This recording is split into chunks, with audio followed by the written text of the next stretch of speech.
নমস্কার বন্ধুরা, আমার নতুন একটা রেসিপিতে আবারও সবাইকে স্বাগত জানিয়ে শুরু করছি আমার আজকের রেসিপি।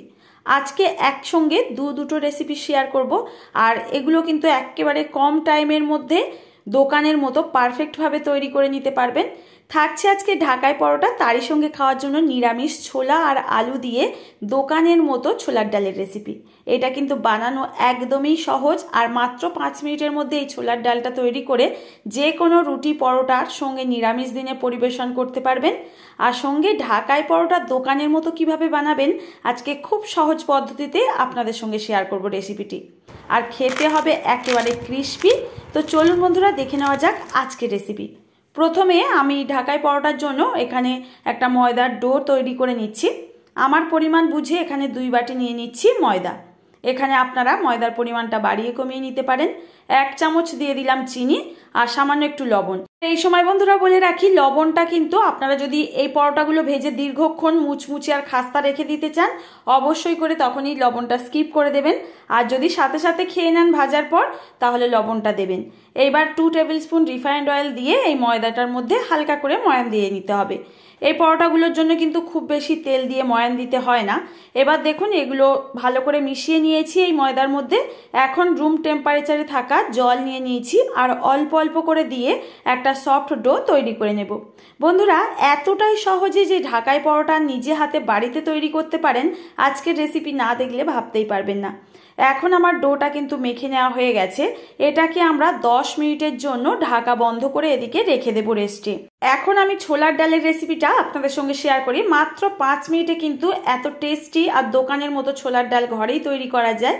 তো দেখুন বন্ধুরা, তার জন্য আমি পরিমাণ মতো ডাল আর একটা আলু ডুমো করে কেটে বেশ কয়েকটা কাঁচা লঙ্কা আর সামান্য একটু লবণ দিয়ে সেদ্ধ করে রেখেছি। ডালটা কিন্তু ভেতর থেকে সেদ্ধ হবে, কিন্তু গোটা অবস্থায় থাকবে, তাহলে কিন্তু ডাল বেশি টেস্ট হয়। এর জন্য একটা স্পেশাল ভাজা মশলা তৈরি করে নিয়েছি। কয়েকটা শুকনো লঙ্কা, গোটা জিরে আর গোটা ধনে শুকনো খোলায় ভেজে এটাকে গুঁড়ো করে আমরা ব্যবহার করব ডাল নামানোর আগে। এখন গ্যাস ওভেনে কড়াই বসিয়ে 1 টেবিল স্পুন মতো সর্ষের তেল দিয়ে দিচ্ছি। রান্নাটা কিন্তু অবশ্যই সর্ষের তেলে করতে হবে। তেলটা গরম হয়ে গেলে এখানে দিয়ে দিচ্ছি হিং ফোড়ন আর একটা শুকনো লঙ্কা ছোট করে কেটে। একটা তেজপাতা দিয়ে দেবো, আর দিয়ে দেবো 1/2 টিস্পুন মতো গোটা জিরে। ফোড়নটাকে কয়েক সেকেন্ড হালকা করে একটু ভেজে নিতে হবে, যতক্ষণ না সুন্দর একটা ফ্লেভার আসছে এই ফোড়নগুলোর থেকে। ফোড়নগুলো ভাজা হয়ে গেলে এখানে 1/2 চামচ গ্রেট করে নেওয়া আদা দিয়ে দিচ্ছি। নিরামিষ দিনে এই ডালটা না খেতে দুর্দান্ত লাগে, যে কোনো রুটি পরোটার সঙ্গেও ভীষণ ভালো লাগে। দিয়ে দিলাম পরিমাণ মতো এখানে হলুদের গুঁড়ো। ব্যাস, এখানে মশলা রেডি।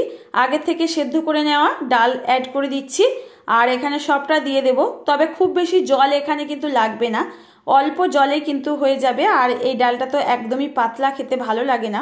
তো দেখুন বন্ধুরা, সমস্ত কিছু ভালো করে মিশিয়ে নিয়ে এটাকে 2 থেকে 3 মিনিট এভাবে ফুটিয়ে নেব। ফুটে উঠলেই এখানে দিয়ে দেব স্বাদ মতো চিনি। অবশ্যই করে ছোলার ডালে একটু মিষ্টি ব্যবহার করবেন, তাহলে টেস্ট ভালো আসে। আর ভেজে নেওয়া মশলাটা গুঁড়ো করে 1 চামচ অ্যাড করে দিলাম। সমস্ত কিছু ভালো করে মিশিয়ে নিচ্ছি। আমাদের ডাল তো রেডি হয়ে গেছে। এখন বেশ কয়েকটা আলু আমি এখানে ভেঙে দিচ্ছি, যাতে করে ডালের ঘনত্ব বেড়ে যায় আর এতে টেস্টও ভীষণ ভালো হবে। ডাল আমাদের পুরোপুরি তৈরি হয়ে গেছে। এটাকে খুব বেশি জল কমানো যাবে না, তাহলে কিন্তু আমাদের ডালের ঘনত্ব বেশি হয়ে যাবে আর খেতে একদমই ভালো হবে না। এখনই অফ করে এটাকে নামিয়ে নেব। আর যে কোনো নিরামিষ দিনে রুটি পরোটার সঙ্গে যদি বলে সহজ কোনো রেসিপি, আমার কাছে ছোলার ডালের এই রেসিপি দুর্দান্ত লাগে। এখন আমরা তৈরি করে নেব ঢাকাই পরোটাগুলোকে। আগের থেকে যে ময়দার ডোটা আমরা ঢেকে রেখে দিয়েছিলাম, এটাকে নেওয়ার পর আবারও মিনিট 5 সময় নিয়ে ভালো করে মেখে নিতে হবে। এখন এর থেকে আমরা লেচিগুলোকে তৈরি করে নেব। আর এই লেচিগুলো কিন্তু একেবারে ছোট করা যাবে না, আবার খুব বেশি বড় করা যাবে না। ঘরোয়া যে রুটির লেচি তৈরি করি ঠিক সেইভাবে তৈরি করে নিয়েছি। এখন তেল দিয়ে এগুলোকে বেলে নিতে হবে রুটির মতো পাতলা করে। খুব বেশি মোটা হলে পরোটাগুলো একদমই ভালো হবে না খেতে।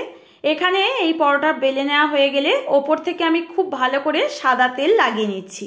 এখন তেলটা লাগানো হয়ে গেলে ওপর থেকে আমরা একটু ময়দা ভালো করে ছড়িয়ে দেব, আর ভালো করে কিন্তু এই রুটির ওপর লাগিয়ে নিতে হবে।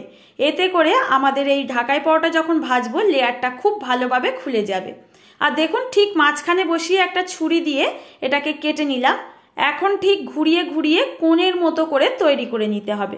একবার দেখলে যে কেউ পারবে বানাতে, এতটাই সহজ। আর নিজে হাতে ঘরেতে ভালো তেল দিয়ে ভেজে বাচ্চা থেকে বড় সবাইকেই পরিবেশন করতে পারবেন।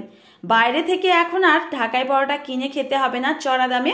এখন এটা আমার তৈরি করে নেওয়া হয়ে গেছে। এই যে খোলা অংশটা আছে, এটাকে হাতে জল লাগিয়ে একটুখানি বন্ধ করে দেব, যাতে মুখটা না খুলে যায় ভাজার সময়। তো দেখুন, এখন যে শেষের অংশটা আছে, এই কোনার অংশটা কেটে রেখে দেব, পরবর্তী পরোটা তৈরির কাজে লাগিয়ে দেব।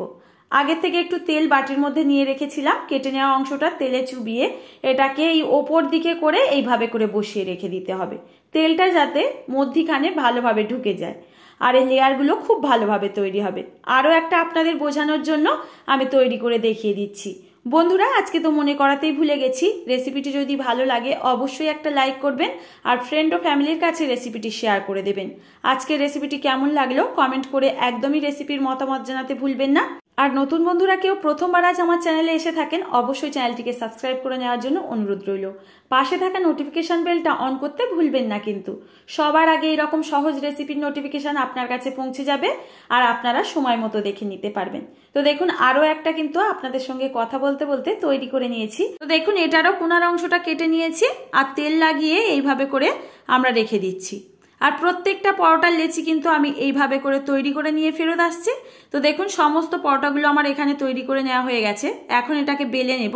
তো কেটে নেওয়া অংশটা উপরের দিকে দিয়ে এইভাবে হাতে প্রেস করে চাপ দিয়ে দেবেন আর এটাকে তেল লাগিয়ে যেভাবে আমরা রুটি পরোটা নর্মালি বেলে থাকি ঠিক সেইভাবে বেলে নেবেন।